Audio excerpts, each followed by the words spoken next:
Vince Gill no siempre fue la leyenda que es hoy. RCA lo abandonó tras 4 años de fracasos. Apenas podía pagar las facturas. Entonces, llegó su gran oportunidad y todo cambió. Ahora, a los 68 años, por fin comparte la dolorosa verdad que hay detrás de su éxito. El accidente casi mortal de su esposa Amy, la pérdida de su hermano Bob, la reacción violenta cuando se casaron. A través de las lágrimas y el corazón roto, Vince siguió cantando. Ahora está listo para contar la verdadera historia. Vince Gill nació en Norman, Oklahoma, en 1957. Su casa siempre estuvo llena de música.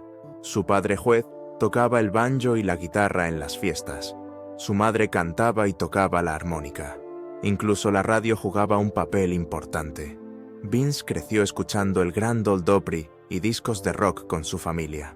Con solo 5 años ya podía rasguear Old Shep con la guitarra de su abuela. A los 8 él y su hermanastro Bob cantaban canciones de los Beach Boys en la radio local. Cuando cumplió 10 años, sus padres le compraron una auténtica guitarra Gibson S335. No solo estaban orgullosos, creían en él. Vince no aprendió música de manera formal. Aprendió escuchando.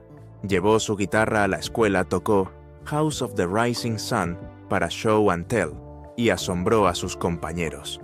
El guitarrista local, J. Julian Atkins, le ayudó a perfeccionar su técnica. Pero la mayor parte del tiempo, Vince aprendía de oído. Su talento creció rápidamente. En el instituto ya tocaba el banjo, el violín, la mandolina, el bajo y la guitarra. Su familia le apoyaba, pero también se aseguraba de que sacara buenas notas. Ese equilibrio dio a Vince espacio para crecer sin perder el rumbo. Cuando era adolescente, Vince se enganchó al bluegrass. Empezó cuando conoció a otro chico que tocaba la mandolina. Esa amistad desencadenó algo grande.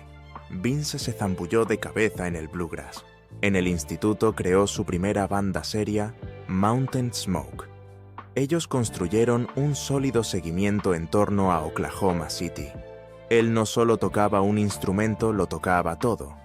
La gran oportunidad de la banda llegó cuando fueron teloneros de Kiss el 4 de marzo de 1976. El público no estaba de acuerdo. La gente abucheaba, tiraba cosas al escenario. Vince no se echó atrás.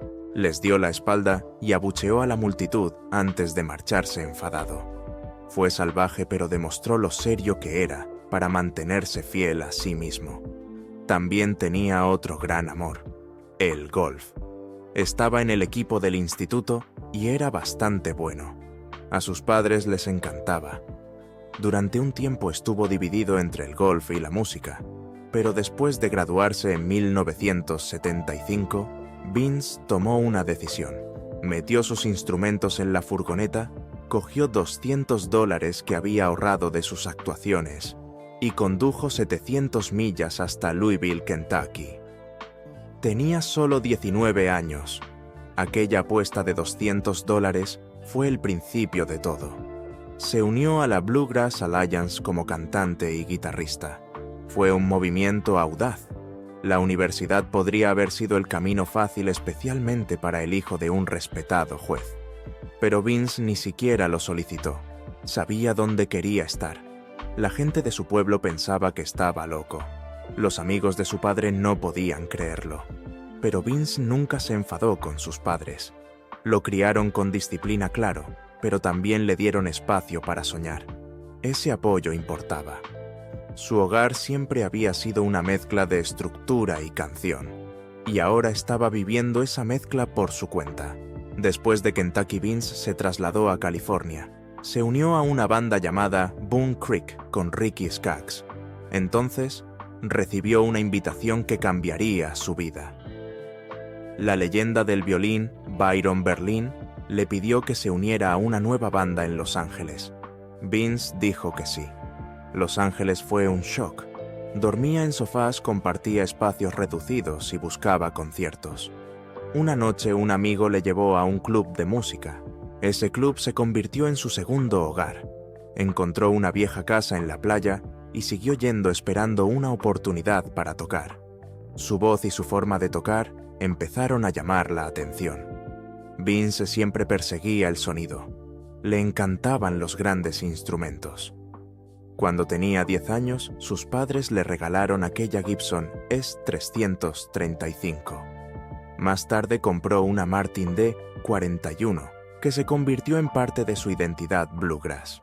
En un festival, vio un Martin D28 arenero de 1942. Pidió probarla y el dueño le preguntó: ¿puede permitírsela? Vince respondió: probablemente no, pero nunca olvidó esa guitarra. A lo largo de los años coleccionó muchos instrumentos raros.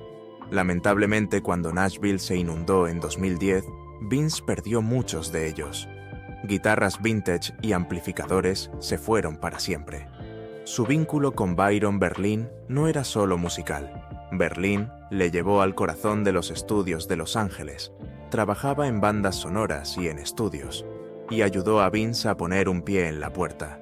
Sundance, la banda que formaron, le dio a Vince su primera visión real de la industria.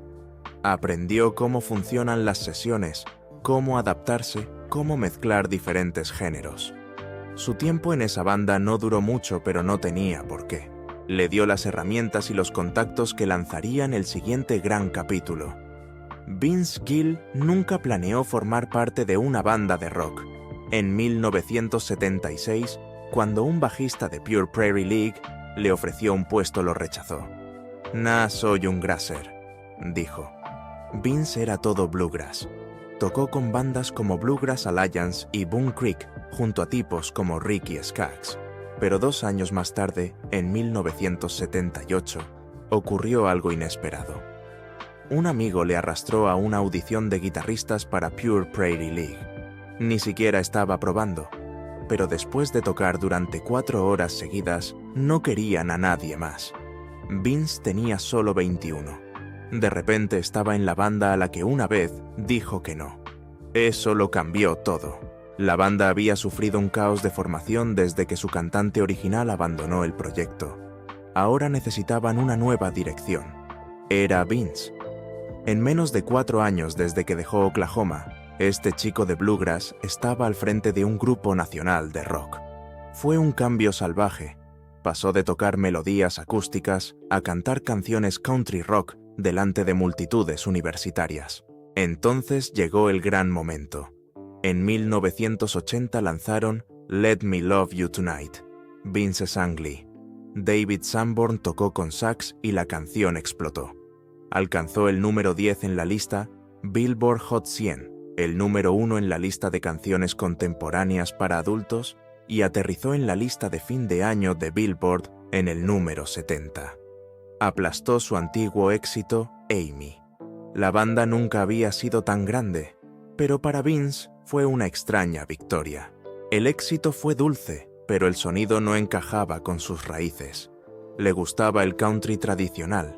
Lo que hacían se inclinaba al pop. Hicieron 3 álbumes juntos. Can't Hold Back, en 1979, Firing Up, en 1980, y Something in the Night, en 1981. Pero en 1982, Vince se sentía desgarrado. Ahora era conocido, pero no por la música que más amaba. Ese mismo año, Rodney Crowell volvió a llamar. Ya había ofrecido a Vince un puesto en su banda de acompañamiento, pero Vince se había mantenido fiel a Pure Prairie League. Esta vez, dijo que sí. El estilo de Crowell era country puro. Eso es lo que Vince quería. Fue un punto de inflexión. Estar en la banda americana Stand también se sentía surrealista. Allí estaba él, 23 años de Oklahoma, haciendo playback de su éxito en la TV nacional. Fue genial, dijo más tarde. Subes, haces tus 3 minutos y te vas a casa. Para un tipo criado en el gospel y el country, era un extraño contraste. Las cámaras de las cadenas y el pulido de los estudios en lugar de los porches y el violín. Aún así, mostró al mundo lo que su voz podía hacer, incluso si no era el tipo de escenario con el que soñaba. En la carretera Vince no era como otras estrellas. Mientras leyendas como George Jones y Johnny Cash se ahogaban en adicciones, Vince mantenía los pies en la tierra. No se divertía mucho. Fue criado para comportarse y lo hizo. Hizo giras constantemente, principalmente por el noreste, medio oeste y sureste. Las universidades los amaban. Su sonido encajaba perfectamente. En 1980, Vince Gill hizo un movimiento audaz. Dejó Pure Prairie League, una banda con éxito constante, para unirse a algo nuevo: el grupo de acompañamiento de Rodney Crowell, The Cherry Bombs. No era un concierto más. Esta banda estaba llena de futuras leyendas: Hank DeVito, Emory Gordy Jr., Richard Bennett, Tony Brown y Larry London. No solo estaban respaldando a Crowell, estaban construyendo algo más grande. Hicieron muchas giras, tocaron para Rosanne Cash y crearon una especie de hermandad que moldeó a Vince de un modo que ni él mismo comprendía en aquel momento. Jam sessions a altas horas de la noche, pequeños clubes, largos viajes, todo se sumaba.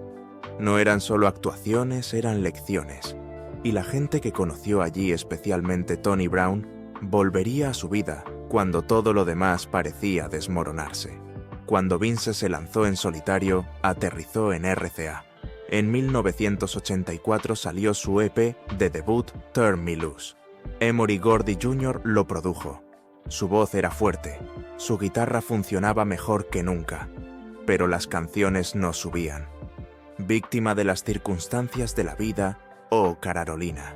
Y la canción principal tuvo problemas en las listas. No pasaron de los 30. Sus siguientes álbumes, The Things That Matter, en 1985, y The Way Back Home, en 1987, tuvieron momentos. Oklahoma Borderline alcanzó el número 9. Cinderella alcanzó el número 5, pero nada realmente pegó. Mientras George Strait y Randy Travis se convertían en multiplatino, los discos de Vince apenas hacían mella. Su último single de RCA The Radio salió en 1988, se estancó en el número 39. Su confianza era baja y la radio country no parecía interesada. A finales de 1988, RCA lo abandonó. Después de 4 años se dieron por vencidos y Vince tenía facturas que pagar, una familia que alimentar y ningún camino claro hacia adelante. Así que cogió su guitarra y se dedicó a lo que mejor sabía hacer: tocar para otros. En el estudio se convirtió en uno de los guitarristas de sesión de Nashville. Sus voces armónicas y su suave forma de tocar aparecían en docenas de temas. Pero no era fácil. Apenas sobrevivía actuando en pequeños conciertos por la ciudad con la esperanza de que alguien se fijara en él. Su último single de RCA, Never Alone, salió en 1989 y alcanzó el número 22.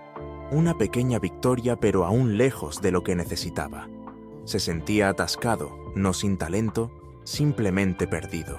Entonces llegó una oferta salvaje, algo con lo que la mayoría de los músicos soñarían. Mark Knopfler, de Dire Straits, había oído tocar a Vince. Estaba impresionado. La banda acababa de vender más de 30 millones de discos con Brothers in Arms y estaba haciendo cambios. Knopfler quería que Vince se uniera a Dire Straits como su nuevo guitarrista. Eso significaba giras por estadios, enormes sueldos y fama mundial, pero también renunciar a la música country. Vince lo pensó mucho. El dinero lo arreglaría todo, pero su corazón seguía en Nashville. Después de unos largos días dijo que no. Rechazó la mayor oportunidad de su vida porque seguía creyendo en su propio sonido, aunque nadie más lo hiciera. Entonces, justo cuando parecía que las cosas nunca iban a cambiar, Tony Brown, su antiguo compañero de banda, en Cherry Bomb, intervino. Brown era ahora un alto ejecutivo de MCA Records. No se había olvidado de Vince, incluso cuando otros en la discográfica llamaban a Vince una causa perdida. Brown presionó para escuchar lo que tenía. Así, a principios de 1989, en una pequeña muestra de compositores, Vince tocó When I Call Your Name. La sala se quedó en silencio. La canción caló hondo. Brown sabía que era el momento. Luchó por Vince, presionó a MCA para que se arriesgara y finalmente consiguió que firmara. Vince Hill llevaba años buscando el éxito en la música country, pero nada funcionaba. Tenía talento, tenía voz, pero el gran éxito nunca llegaba. Entonces, en 1990, todo cambió. Lanzó When I Call Your Name, una canción llena de dolor y soledad. Golpeó fuerte a la gente. Patti Loveless cantaba la armonía, pero extrañamente ella ni siquiera estaba en el video musical. Otra cantante sincronizó sus labios. Aún así, la canción explotó. Alcanzó el número 2 en las listas, ganó el single del año de la CMA y le valió a Vince su primer Grammy en 1991. Así de fácil, el tipo que había estado luchando durante años estaba por fin en la cima. Pero lo que la mayoría de la gente no sabe es que justo antes de este avance, Vince estuvo a punto de marcharse. Mark Knopfler, de Dire Straits, lo llamó con una gran oferta: unirse a su gira mundial. Habría arreglado todos sus problemas de dinero. Pero Vince dijo que no. Quería mantenerse fiel a la música country, incluso si eso significaba quedarse sin dinero. Esa arriesgada decisión resultó serlo todo. When I Call Your Name explotó justo después, y eso fue solo el principio. Vince no solo ganó un Grammy, ganó uno casi todos los años durante los 90. Al final de la década tenía más Grammys que cualquier artista country masculino de la historia, 22 en total. Antes de su gran oportunidad, Vince ya había pasado por decepción tras decepción. Había firmado con RCA Records, sacado 7 álbumes y apenas se había hecho un hueco. Entonces, en 1989, cambió a MCA Nashville y se asoció con el productor Tony Brown. Ese cambio lo cambió todo. Su álbum When I Call Your Name fue disco de oro en 1990, platino en 1991 y doble platino en 1996. Pero la verdadera explosión llegó en 1992. Su álbum I Still Believe in You no solo fue disco de platino, sino quíntuple platino. Eso significa 5 millones de copias vendidas. Finalmente alcanzó el número 1 con la canción que da título al álbum y después con Don't Let's Start Slipping Away. En 1993 ganó 5 premios de la CMA en una noche. De fracasar a arrasar en la noche más importante de la música country, lo hizo en solo 3 años. Pero el éxito de Vince trajo consigo su propio y extraño problema. Era conocido como el tipo más simpático de Nashville, en un género lleno de tipos duros y rebeldes que no gritaba precisamente «cool». Él mismo lo admitía. Dijo que no era muy fuera de la ley, pero en lugar de fingir una imagen se inclinó por ser real. Se preocupaba por la comunidad. Devolvía y se mantenía firme cuando importaba. Cuando los manifestantes de la Iglesia Bautista de Westboro fueron a por él en 2013 por haberse divorciado y vuelto a casar, se enfrentó a ellos. Les dijo que no entendían la gracia ni el perdón, el núcleo de su fe. Ese momento demostró algo más. Vince podría ser amable, pero no era débil. Su vida personal tuvo tantos altibajos como él. Conoció a Janis Oliver en 1979, cuando estaba en la Liga Pura de la Pradera. Se casaron en 1980 y tuvieron una hija, Jenny, en 1982. Durante años, ella fue la que tuvo más éxito. Su dúo, Sweethearts of the Rodeo, tuvo 6 éxitos en el top 10. Vince, por su parte, parecía no poder abrirse camino. Incluso era más conocido como el marido de Janis Gill que como cantante de country. Pero siguió adelante. Canciones como Everybody's Sweetheart y The Radio versaban sobre su relación. Estuvieron casados 17 años, pero el éxito les pasó factura. Las giras, la fama y la distancia los separaron poco a poco. En 1997 se divorciaron. El mismo año, Vince perdió a su padre. Ese naufragio emocional se volcó en su álbum de 1998, The Key, especialmente en la canción If You Have Forever in Mind, que ganó otro Grammy. Mientras tanto, algo más se había estado gestando. En 1993, durante un especial navideño de televisión, Vince conoció a la estrella del pop cristiano, Amy Grant. Ambos estaban casados en ese momento, pero la química era imposible de ignorar. Más tarde dijo que su sonrisa le inspiró la canción Whenever You Come Around. Durante años fueron profesionales, actuaron juntos, siguieron siendo amigos, pero cuando sus matrimonios terminaron, el de él en 1997 y el de ella en 1999, empezaron a salir. En marzo de 2000, se casaron en una lluviosa colina de Nashville. Pero no fue un cuento de hadas, al menos no al principio.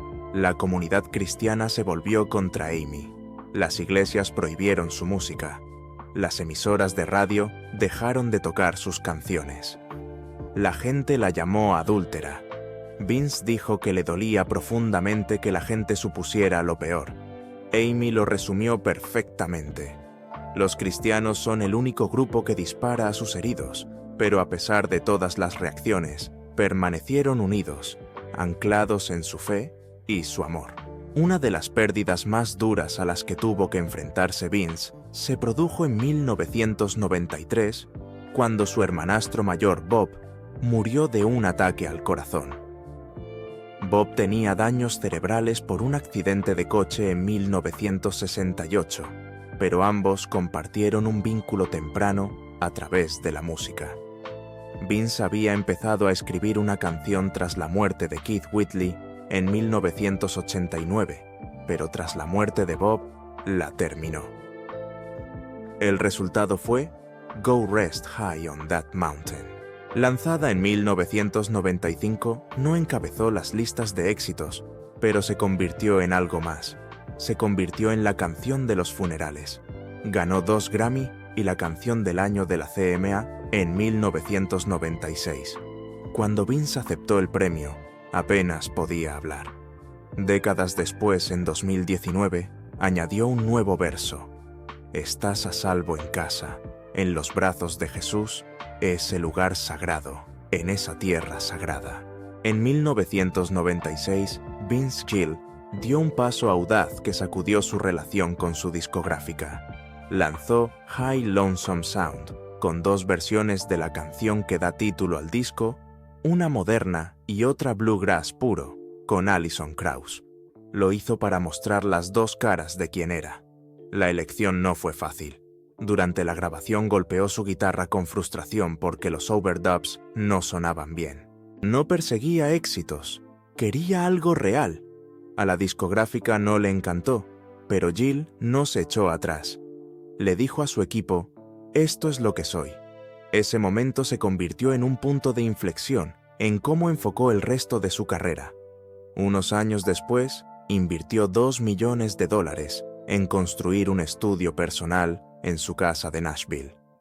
No lo hizo para aparentar, lo hizo porque estaba harta de las prisas de los relojes de los estudios y los plazos de las discográficas.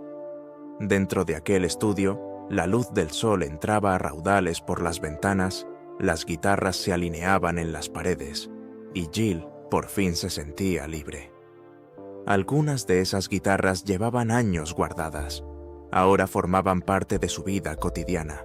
Incluso trabajaba descalza. Ese estudio no era solo un lugar de trabajo, era su retiro, y cambió para siempre su forma de hacer música. En 1998, las cosas se volvieron aún más personales. The Key alcanzó el número 1, su primer álbum en conseguirlo. Pero no eran solo las listas lo que importaba. Ese álbum capturó a un hombre pasando por el desamor. Canciones como There's Not Much Love, Here Anymore y The Key to Life no fueron escritas para impresionar a nadie. eran una confesión. Incorporó poderosas voces femeninas como Patti Loveless, Dawn Sears y Faith Hill. La producción a cargo de Tony Brown mantuvo la crudeza y el estilo country. Ese álbum vendió más de 1 millón de copias no porque estuviera pulido, sino porque era honesto. Entonces llegó la gran apuesta. En 2006, Gill publicó These Days, un álbum de 4 discos y 43 canciones. En una época en que la mayoría de los artistas recortaban los álbumes, cada disco tenía su propio sabor, rock, jazz, country y bluegrass. Invitó a 27 artistas diferentes a colaborar. Al principio no ibas a ser tan grande, pero Gill vio una colección de los Beatles y pensó, ¿por qué no hacerlo a lo grande? Funcionó. El álbum debutó en el número 17 del Billboard 200, vendiendo 42.000 copias en su primera semana. A los críticos les encantó. La revista People lo calificó como uno de los mejores álbumes del siglo hasta la fecha. Fue masivo, arriesgado y completamente fuera de lo común, y definió a Gill como un artista que se negaba a encasillarse. Parte de lo que hizo posible ese riesgo fue su obsesión por las guitarras. No solo las coleccionaba, vivía con ellas. Más de 150 guitarras llenaban su estudio, cada una con una historia. Uno vino de la viuda de Chad Atkins, otra una Teleair de 1952, llamada Oklahoma Goddess, le recordaba sus raíces. Una es 300, 35 de 1959 de su colección, fue declarada una vez por Robin Ford como la mejor que había tocado nunca. Algunas de estas guitarras valen cientos de miles, pero a Gill eso no le importaba. Cuando le preguntaron qué 4 salvaría en un incendio, no eligió la más cara, eligió a las que tenían recuerdos. En 2003, la radio country dio la espalda a las Dixie Chicks después de que Natalie Maines criticara al presidente Bush. Vince Gill no se sumó al pileón.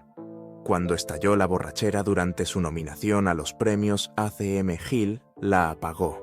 Basta ya. ¿Sabes quién es bendecido cuando perdonas tú? No fue un movimiento político, fue un movimiento humano. Ni siquiera estaba de acuerdo con el de Maine. Apoyaba a las tropas, pero creía en el derecho a hablar libremente. Años después, el padre de Natalie le dio las gracias. Usted y Rosanne Cash fueron los únicos que defendieron a mi hija. El coraje de Gill procedía de sus principios, no de la política. 2 años antes ya había empezado a cuestionar la obsesión de la industria musical por la juventud. En 2003 lanzó Young Man's Town, una canción sobre el hecho de ser apartado a medida que envejecía. La letra es dura. Aunque tú la construiste, es una ciudad de jóvenes. Gill tenía unos 40 años, al igual que Brad Paisley, Martina McBride y Tim McGrath.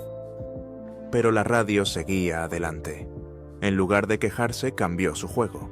Se centró en el arte, no en las listas de éxitos. Estos días lo demostraron. Y cuando salió Bakersfield, en 2013, un homenaje a Merle Haggard y Buck Owens alcanzó el número 4 sin apenas repercusión en la radio. Vince Gill no solo se reinventó a sí mismo, sino que intentó reinventar la industria. En 2005 puso en marcha All for the Whole, una campaña que pedía a los artistas que donaran los beneficios de un espectáculo al Salón de la Fama de la Música Country. Idea sencilla, gran impacto. Más de $6 millones recaudados. Él y Keith Urban lo convirtieron en un acontecimiento anual que reúne a estrellas como Trisha Yearwood Dyer Bentley y Kelsey Ballerini. El dinero se destinó a programas educativos que llegaron a más de 130.000 personas. Gill no se limitó a tocar música country, la preservó. Cuando Glenn Frey murió en 2016, la mayoría de la gente pensó que los Eagles estaban acabados. Incluso Don Henley dijo que no había manera de seguir adelante sin Glenn. Pero algo cambió. En 2017 Henley cogió el teléfono y llamó a Vince Gill. No fue una decisión al azar. Henley le dijo, Eres el único tío que quería con el que hubiera hecho esto. Vince no lo dudó. Su respuesta fue corta. ¿Cuándo nos vamos? No era la primera vez que los dos se cruzaban. Habían trabajado juntos en el álbum Country de Henley en 2015. Jill también conocía a Glenn de los años 80 cuando tenían el mismo manager. Aún así, cuando llegó la oferta, Vince no se lo podía creer. No es algo que puedas soñar. Dijo que no estaba tratando de reemplazar a Glenn, solo trataba de mantener viva la música. Pero no todos le dieron la bienvenida. En línea los fans lo atacaron. Vince Gill apesta. Un post decía: ¿qué hace estando en los Eagles? Vince lo entendió. Admitió que también es mi banda favorita. No quiero oírme cantar New Kid in Town. Conocía el peso de las canciones. No intentó sonar como Glenn. No canto como él y no pretendo hacerlo. Dijo: en el fondo de mi corazón, desearía no estar haciéndolo. Eso significaría que Glenn todavía estaba aquí. No entró esperando ser el centro de atención. Había sido una estrella en solitario, pero ahora dio un paso atrás. No tengo que hablar. No tengo que ser el centro. Dijo que la mentalidad importaba. Henley dijo que la razón por la que eligió a Vince fue simple, porque él sabe cómo estar en una banda. Jill tenía el currículum. Consiguió un éxito en 1980 con Let Me Love You Tonight. Incluso cubrió una canción de los Eagles en el 93. Aún así, unirse a esta banda era otra cosa. Tenía que aprender su sonido. Tenía que mezclarse sin desvanecerse. Su primer concierto con los Eagles fue el 15 de julio de 2017 en el Dodger Stadium. A su lado estaba el hijo de Glenn Deacon. Tocaron Take It Easy Desperado, Hotel y California. Fue un momento enorme, lleno de orgullo y presión. Vince dijo más tarde: siempre pensé que habría sido un buen águila, pero ni en 1.000.000 de años vi venir esto. Pero incluso las leyendas tienen sus límites. En 2018, Gill tenía que actuar en los premios de la CME con Ricky Skaggs. Nunca se presentó. Estaba en el hospital con cálculos renales. Su hija lo confirmó más tarde diciendo que necesitaba cirugía. Se cancelaron 4 conciertos: Birmingham St. Louis, Indianapolis, Danville. No era la primera vez. Los problemas renales volvieron a golpearle más tarde en la década de los 2000, obligándole a retirarse de los escenarios de nuevo. Luego, en 2022, la tragedia le golpeó más cerca de casa. Su esposa Amy Grant tuvo un accidente de bicicleta. Cayó en un bache y quedó inconsciente durante 10 o 15 minutos. Vince le contó a la multitud en el Ryman lo que pasó. Gracias a Dios que llevaba puesto el casco. Dijo que el accidente era lo bastante grave como para cancelar meses de actuaciones. Amy dijo más tarde que temía no recuperarse nunca. Vince se quedó a su lado. Le dijo: estamos aquí, te quiero. Esas palabras la ayudaron a seguir adelante. Solo 2 años antes había sido operada a corazón abierto. Incluso a través de estas dificultades, Jill siguió creando. En 2021, estrenó una canción llamada March On March On. Fue una protesta silenciosa, pero poderosa contra el racismo. 400 años de historia no pueden estar más equivocados, cantó. No señaló con el dedo, miró hacia adentro. Ese es el pecado de mi pueblo, y yo cargo con esa vergüenza. Cuando interpretó la canción en el Grand Ole Opry, bromeó diciendo que se le había olvidado la letra, pero el mensaje caló hondo. No se detuvo ahí. Gill utilizó su voz para abogar por la diversidad en la música country. Dijo que el country siempre se ha considerado un género de blancos. Lo denunció. Dijo que las mujeres y los artistas negros